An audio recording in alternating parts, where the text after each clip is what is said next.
people? Welcome back to another empowering episode of Energize Your Passion. I'm your host, Sunshine, and if this is your first time here, let me give you a warm and glowing welcome. And if you're already part of the family, welcome back. I'm so happy you've chosen to share your day with me again. You know, this is the space where we explore everything that lights us up, lifts us up, and keeps us going.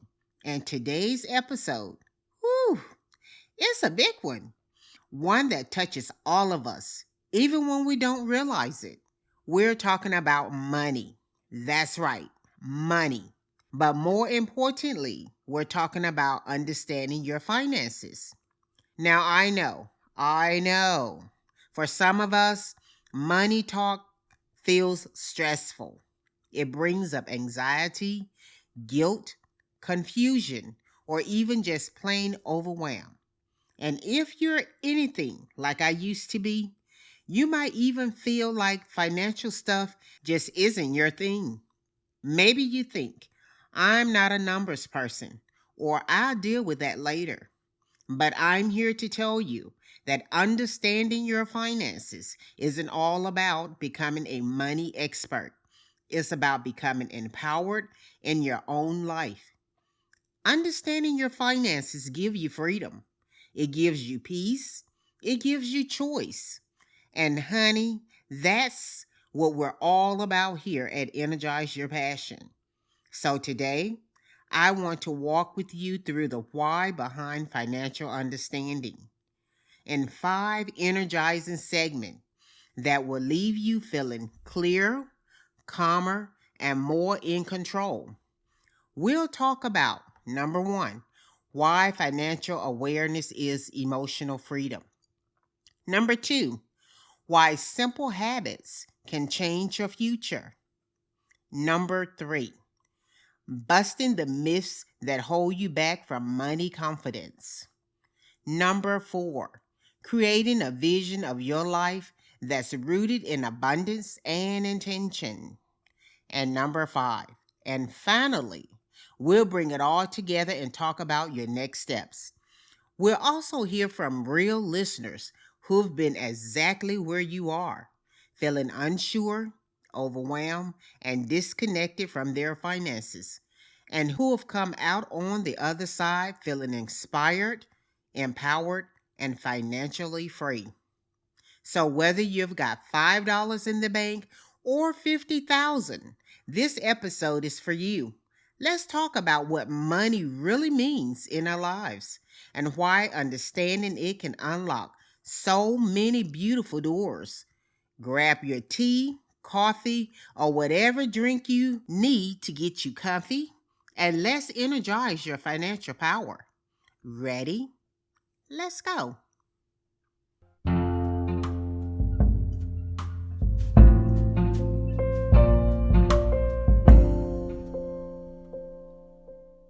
Segment 1, financial awareness is emotional freedom.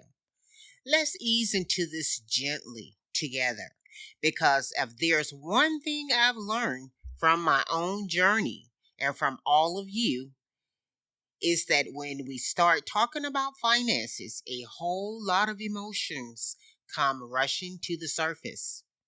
Fear, guilt, shame, doubt, and sometimes even denial. And guess what? That's okay. It's normal. Money is deeply personal. It's not just about what's in your wallet or what shows up in your bank account. It's tied to your upbringing, your family, your culture, your traumas, your dreams, your sense of safety, and even your self-worth. So if you've even felt overwhelmed, frozen, or just completely disconnected from your finances, let me say this with love. You are not alone. Understanding your finances is not just about paying bills or saving for retirement, though those things matter too. It's about lifting the fog. It's about giving yourself the gift of emotional clarity. It's about knowing where you stand so you can move forward with intention. Now, I want to paint a picture for you. Imagine you're walking through your home and all the lights are off. You're bumping into furniture, stabbing your toe, maybe even tripping on something you didn't see coming. That's what it's like to move through life without financial awareness.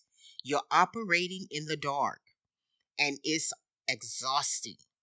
But the moment you flip the switch and the light comes on, everything changes. You see clearly, you can breathe easier, you can navigate with confidence.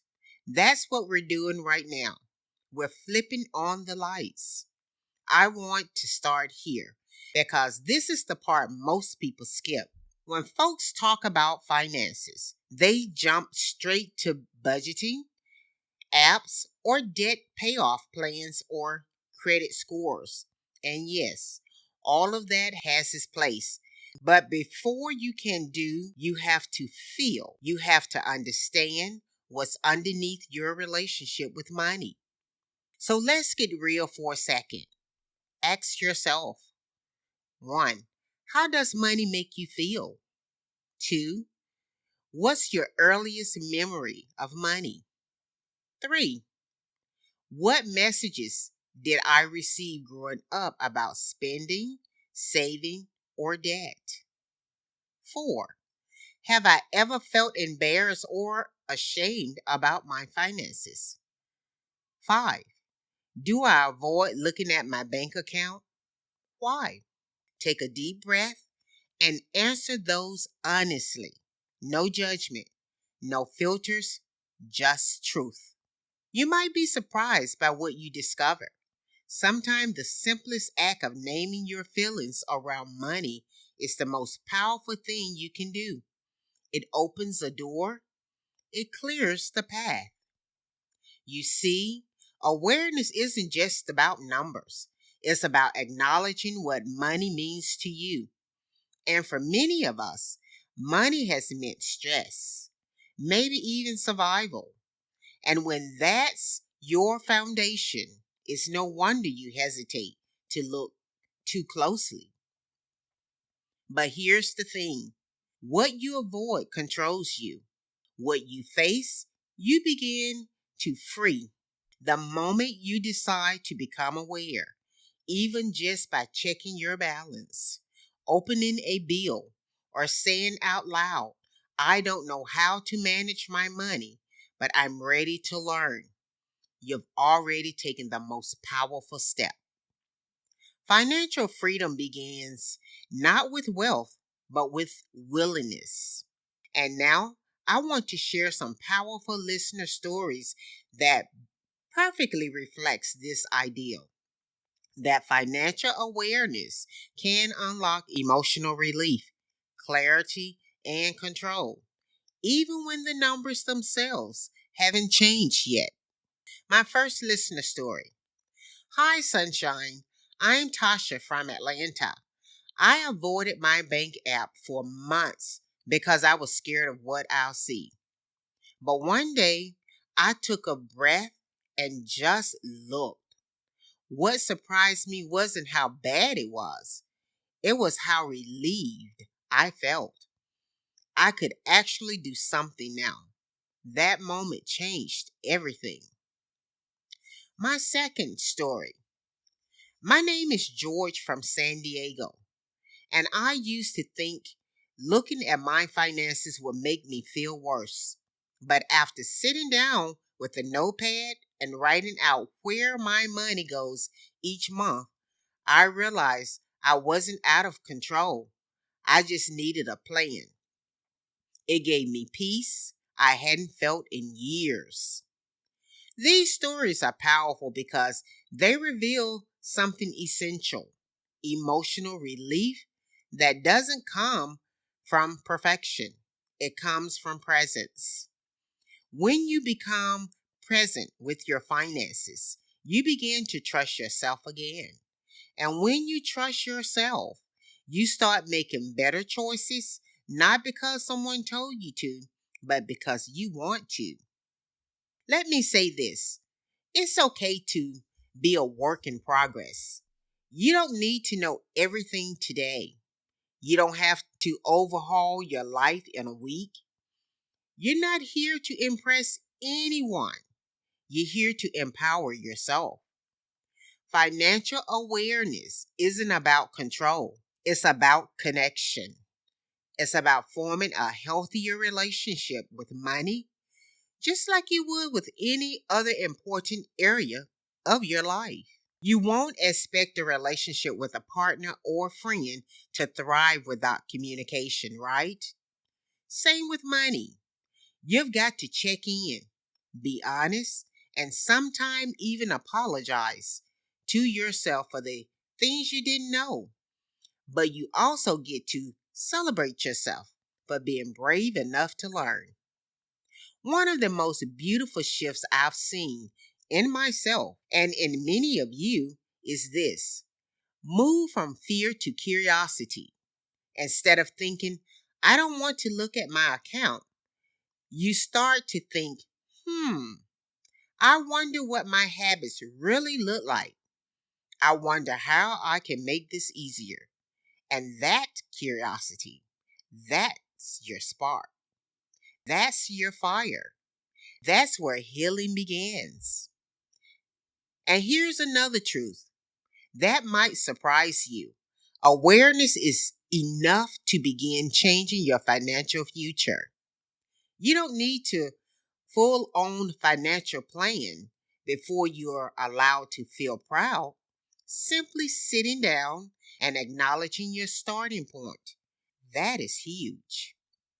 So, as we close this first segment, I want to leave you with a few journal prompts or thoughts to reflect on today. One, what emotion do I feel when I think about checking my account? Where might that come from?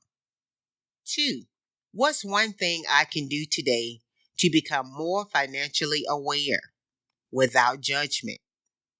Three, how can I show myself compassion as I face my financial truth? There's so much power in clarity, friend.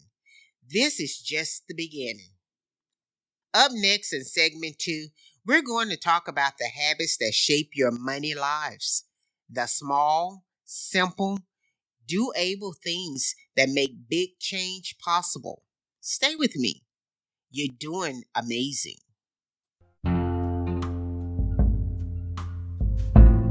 Segment 2, the habits that quiet the chaos. Before we dive into the habits themselves, I want to say something that doesn't get said enough when we talk about money. You don't need to be perfect to make progress. That's the big myth out there. That's getting your finances together means some dramatic transformation overnight. That you have to suddenly stop spending, start saving, and become a spreadsheet expert before you've even allowed to feel good about your financial life. And I'm here to say that's not only unrealistic, it's totally unnecessary. Real change happens in small, repeatable choices, not flashy ones, not Instagram worthy ones. Just little decisions you make on a daily or weekly basis that line up with your values. That's what real financial habits are built on. They aren't punishments, they aren't restrictions, they're anchors. And when the world gets chaotic, these habits are what helps you feel grounded.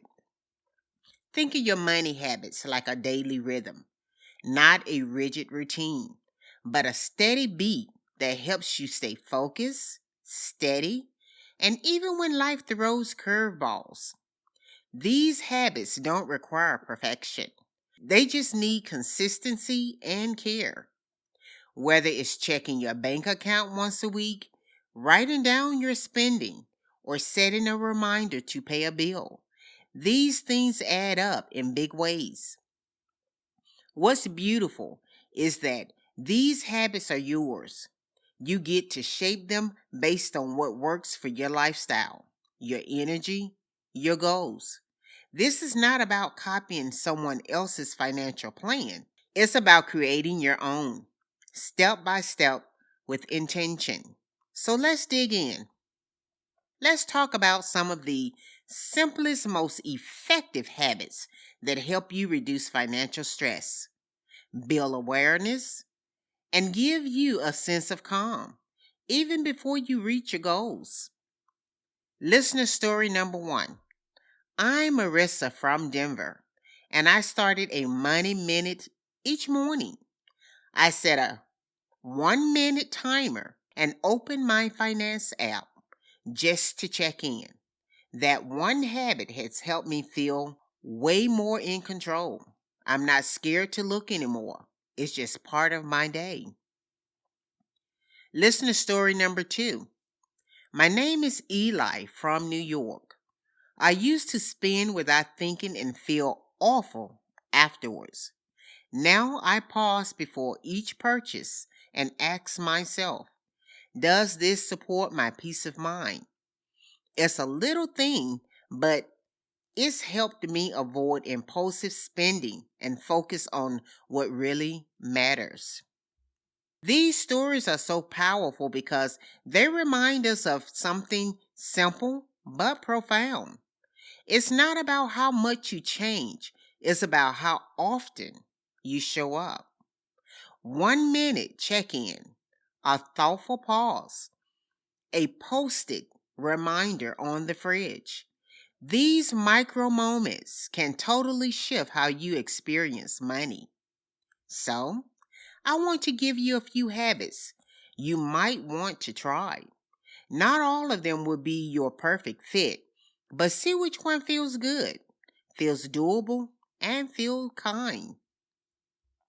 1. Money mornings.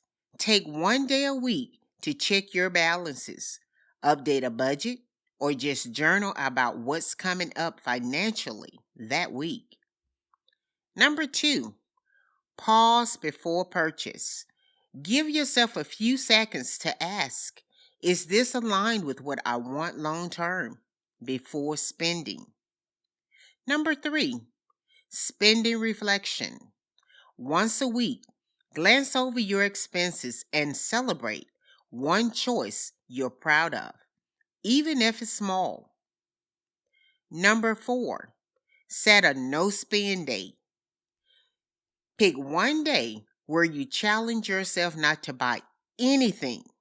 It builds mindfulness and shows you what you actually need. These aren't about restrictions. They're about reflection. They're not rules, they're rhythms. They help you shift from an autopilot to awareness. And when you're aware, you have power. You have options. And just like with anything else, you don't have to get it right every single time. One skip habit doesn't erase your progress. You're human. Life happens. But when these tiny habits become part of your natural rhythm, they stop feeling like chores and start feeling like self-respect. Here's what I love about financial habits. They create peace, not because everything is perfect, but because you're paying attention, you're present, you're making choices instead of just reacting. So even if it feels small, even if all you did today was listen to this podcast and consider one new habit, you've moved forward. That's what matters. Keep showing up.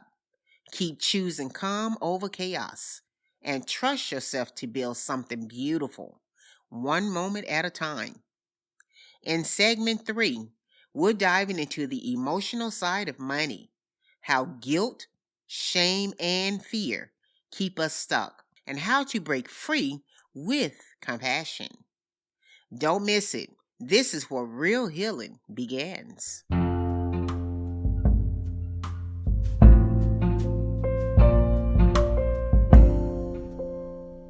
Segment 3, healing the emotional ties to money.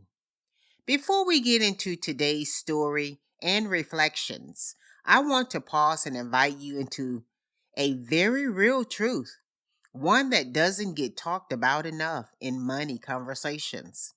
Money is emotional, period. It's not just math, it's not just dollars in and dollars out. It's wrapped in your memories, your relationships, your culture, your childhood. It's deeply personal. And whether you feel anxious, ashamed, empowered, or overwhelmed by your finances, these feelings are valid. These feelings are valid. We've been taught to treat money like a cold, distant thing, sometimes separate from who we are. But that's just not real life. In real life, money triggers emotion. It touches our sense of safety, freedom, even identity. And when you start to unravel your relationship with money, what you often find isn't a lack of skill, it's a deep need for compassion. So today, let's not focus on budgets or bank accounts. Let's focus on healing. Because if you've ever felt behind, judged yourself for a mistake, or carried silent guilt about your financial choices, you are not alone. In fact, those emotions might be the very thing standing in the way of your financial clarity. We're going to look at the stories you've been telling yourself about money, where they come from, and how to shift them. This isn't about blame. It's about giving yourself permission to release shame and to step into understanding. Because when you know better, you do better. And when you feel safe, you're more likely to act with intention. You deserve to feel peace, not punishment, when you think about your financial past. So let's start by unpacking the emotional weight. Listener story number 1. My name is Jaden from Phoenix. Growing up, my family struggled. We lived paycheck to paycheck. And I learned early on that money was a source of stress. I used to feel guilty every time I spent money on something I didn't absolutely need, like I was doing something wrong. But I've been working through that. I remind myself I deserve small joys and that managing money doesn't have to mean depriving myself. Listener story number 2. Hi, I'm Alicia from Charlotte. I avoided checking my credit score for years. Not because I didn't care, but because I was so ashamed of the debt I had. I felt like a failure. But one day, I decided I was done living in fear. I sat down, cried my way through it, and made a plan. It wasn't easy, but it was honest. And that honesty gave me hope. Can you feel the truth in those stories? This is the heart of why understanding your finances goes deeper than just learning how to save or budget. It's about seeing the patterns, the way you've been taught to view money, and how those lessons still echo today. Were you told money was hard to come by? That you weren't good with numbers? That asking for help made you weak? All of those beliefs can show up in how you treat your finances now. But here's the most empowering part. Those beliefs can be rewritten. Let me say that again. Those beliefs can be rewritten. You are not your past. You are not your balance. You are not your financial mistakes. You are a person learning, growing, and becoming more self aware with each passing day. So, how do we begin to heal? It starts with self talk. The next time you hear that inner voice judging you for a past mistake or telling you you're bad with money, pause. Ask yourself, is this true? Or is this just an old story I've been carrying? Speak to yourself the way you would a friend who's trying to make a change, with kindness, with encouragement, with belief. And here's something powerful. The more grace you give yourself, the easier it becomes to take action. When you let go of shame, you free up energy for solutions. So journal, reflect, talk it out, say affirmations. Whatever healing looks like for you, do it. You're worth that healing. You're worthy of feeling peace. And healing doesn't mean pretending you've never struggled. It means owning your story and then choosing to move forward in a way that honors who you are becoming. In segment 4, we're going to talk about why understanding your finances is a form of self love and how to build confidence even if you're starting from scratch. Get ready to feel inspired because this next part is pure heart. Segment 4, Confidence Through Clarity. Why understanding your finances is self love. Let's take a break.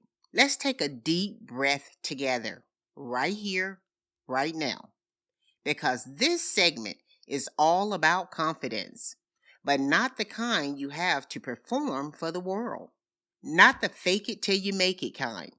I'm talking about that deep, calm confidence that comes from knowing you've got your own back. And believe it or not, understanding your finances is one of the most direct paths to that kind of confidence. Now I know we don't usually think of money in terms of love, but we should, because taking time to learn about your money, face your numbers, ask questions, and build new habits, that is a radical act of self-respect. It says, I matter, my future matters, my well-being matters. You don't need to have a six-figure savings account to feel good about your finances. What you need is clarity. When you understand where your money is going, what it's doing, and how you're managing it, even in small ways, you start to feel steady, sure, empowered. And here's the kicker. Confidence doesn't just grow when things are going well. It grows in those moments when you choose to show up, even if it's messy. When you say, I don't know everything, but I'm willing to learn. That's the kind of energy that shifts lives. So if you're ever felt like finances are something you can't handle, I want you to reframe that right now. Finances aren't something you're bad at. They're something you're just beginning to build a relationship with. And like any relationship, it takes time, care, and trust, especially trust in yourself. Let's take a listen to a couple of community stories that really show how confidence blossoms from clarity, even in the most expected ways. Listener story number 1. My name is Tanya, and I'm 52. For most of my life, I let my husband handle all the money stuff. When he passed away, I was lost, overwhelmed, and honestly terrified. But I sat down, got help from a financial advisor, and slowly started understanding how everything worked. I cried after my first solo budgeting session, not because I was scared, but because I was proud. I knew what I had, what I needed, and how to move forward.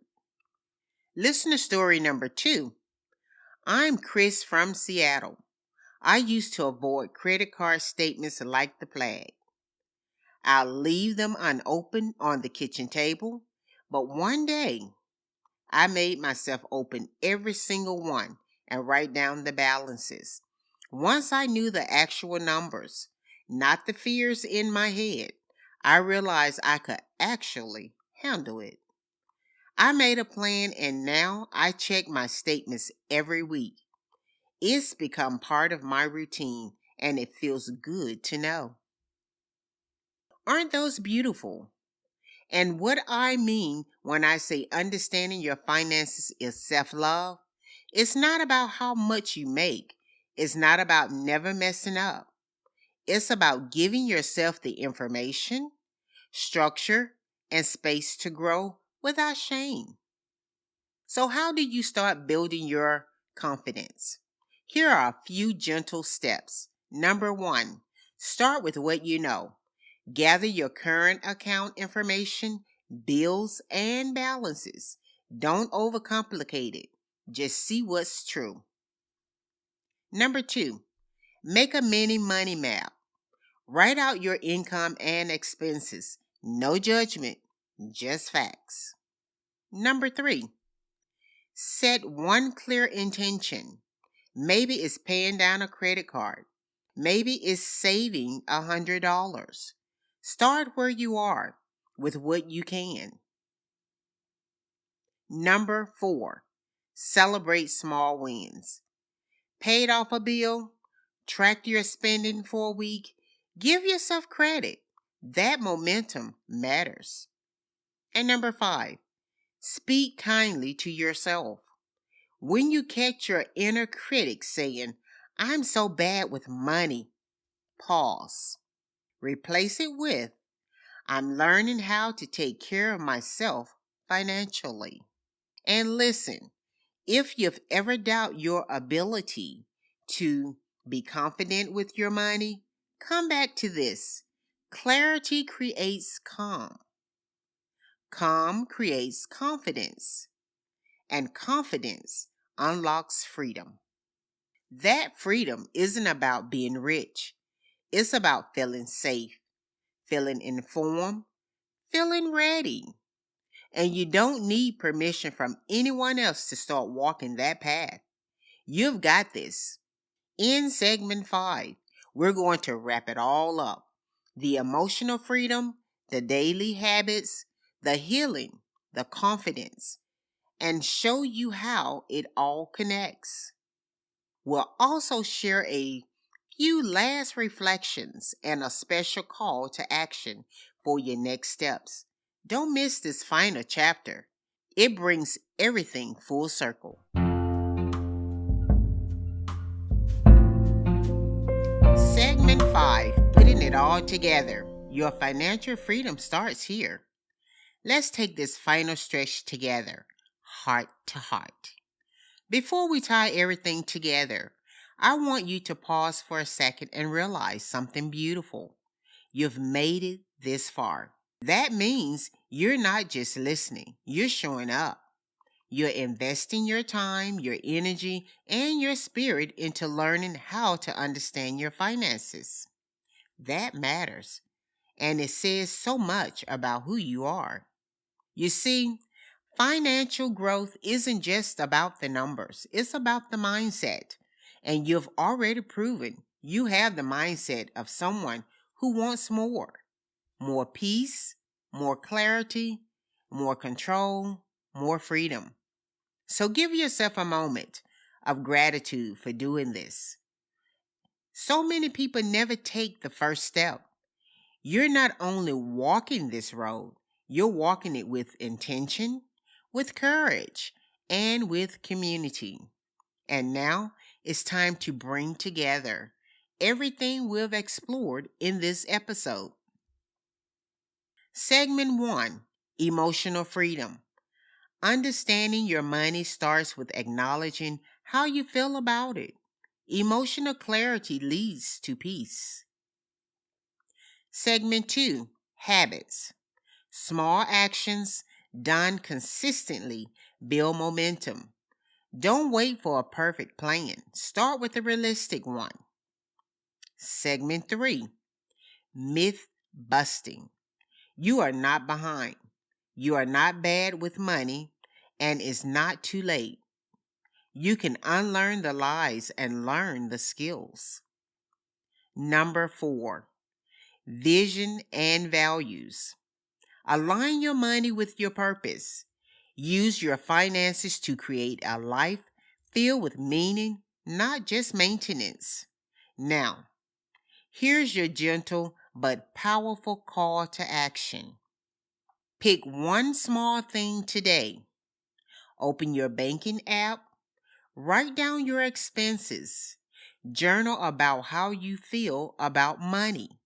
Share this episode with someone you trust. Just one thing. You don't need to have it all figured out, but you do need to start. Thank you for being here today. Thank you for choosing to do this work with an open heart and an energized spirit. Understanding your finances isn't about dollars. It's about dignity. It's about choosing peace over panic and clarity over confusion. If this episode spoke to you, if it helped you feel seen, supported, or just a little more ready to face your financial world, I would love it if you do 3 simple things. Number 1, give us a 5-star rating where you listen. It helps others find this kind of uplifting, real talk content. Number 2, share this episode with a friend, a coworker, a family member who might need it. Number 3, join the conversation on social media. Tell us your next money move, your breakthrough, or your aha moment. Use #EnergizeURPassion and tag us so we can celebrate with you. You've got this. You're worthy, and your money story is just getting started. And trust me, it's going to be beautiful. Until next time, keep smiling. I'm Sunshine, and you've been listening to Energize Your Passion.